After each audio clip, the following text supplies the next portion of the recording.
Hey everyone, this is Tim from YourSixGaming. Today in this video, I'm going to show you how to fix the blurry screen with your PlayStation VR 2 headset. So let's go ahead and jump into the video right now.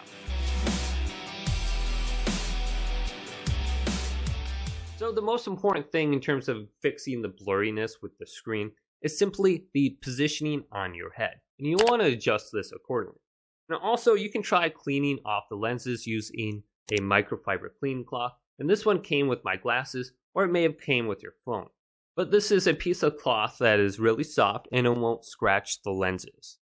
So sometimes you may actually have like a fingerprint smudge in here, and that is causing the blurriness. Now to position this accordingly on your head, take your right hand and press this black button and bring this all the way out.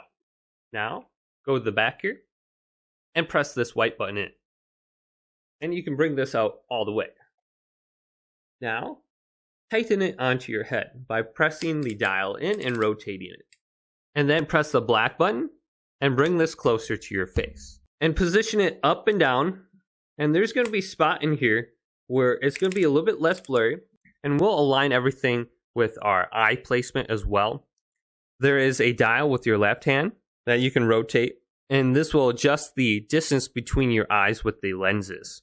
Now let's go to our headset and press O. And then press the PlayStation button and go on over to the quick settings for the PlayStation VR 2. And under here we have screen brightness. Go ahead and try bringing down the screen brightness. And I believe the headset starts off at 100%. Try bringing it down to like 70% right here and just see if the screen is a little bit less blurry in specific areas.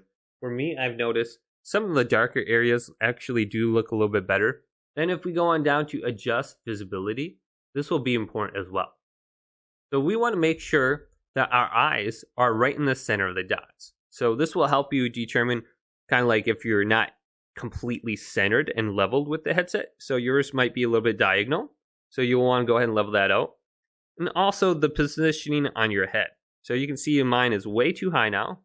And now it's way too low. So get it right in the center. Then use the dial with your left hand on top of the headset to adjust the lenses. So the positioning for your eyes is not too far apart like it is now. So adjust this where your eyes are pretty much in the center of those two circles. And you may want to go ahead and tighten your headset as well once you do get in the center right here. So this looks perfect. Both my eyes are blue. Now go to OK. And we can go back to the quick settings menu right here. And we want to go ahead and adjust the eye tracking as well. So let's go to adjust eye tracking. And simply under this menu, look at the dot. And adjusting the eye tracking can be very important because in some games we use our eyes to navigate like the options menu or even movement. So you want to go ahead and make sure this is set up just by looking at the dot on the screen. That's all you have to do. So hopefully this video did indeed help you out. If it did, leave it a big thumbs up and subscribe to my channel down below for more tech up videos coming up next on YourSixGaming.